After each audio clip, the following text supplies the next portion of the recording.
Kilemdagi kurashchilarning bil olishuvini oyog'ira bosib qaraylar. Ustozlar kengash, tomoshachilar quvvat berib tura. Kimdir bir olim yasab shista jingga erisha, qo'y bir sportchilar shoqti tir tugibgina ochkolar to'play. Kuchlini shulay oshiqlilar.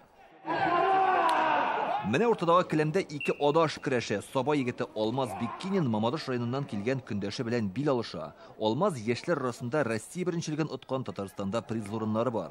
U o'zi kurashchi, o'zi yetakchi, Soba rayonining eski Ikshirma avli jirligi boshlig'i.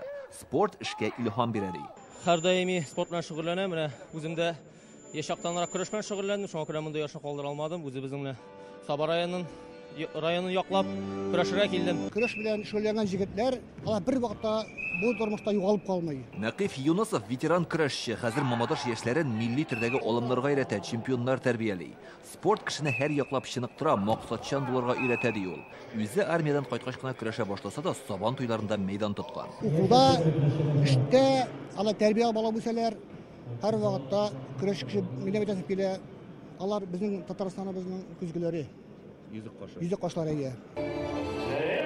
Kurash bo'lgan yerda jir biyuda bo'la, milliy kiyimdagi suluq qizlar, dardli shiqishlar sportchilarni jingiga qanotlantira.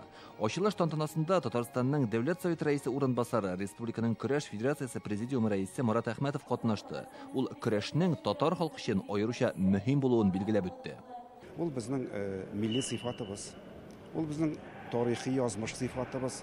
Naq mana tilimizni saqlagan kibek biz millatimizni saqlarga tilimiz ekan kurashында saqlarga teyish. Bor bizning yig'inashlarimiz shunga tilab yordam eta turgan. Shunga ko'ra mana birdam shulay birga ishlasak, hali kurashimizning kelajagini motor etib ko'ramiz uzoq yillar.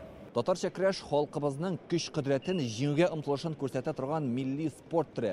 Burungi zamonlarda o'q Sobon to'ylarida botir qolgan yigitlar zo'r ehtirom qozongan. Ham haligi sport turi bundan bunga topshirilib, bugungi kunga qadar kelib jetgan. Ham mana hozirda bir yo'la 4 kilamda bil olishalar.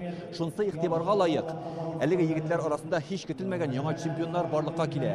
Bu esa kurashchilarning milliy sport turina jiddiy munosabati ham yuqori azirligi turida сөйлейdi. Biyiktav yigiti Alil Sattarov kurashga sport bo'laroqqa qaramay 10 yilga yaqin bu tur bilan mavga. Hatto kilamda o'tirganda da o'zimni kuchli deb tuyamdi. Kurashga shug'ullana boshladim. Birinchi sharatda azroq yobirib ketdim deymiz, so'ngda o'sib men obordi. Yo'qda o'sib ketdi endi. Xarakter bo'yicha, окружающий aytuv bo'yicha azroq nishig'ra aytaymi endi.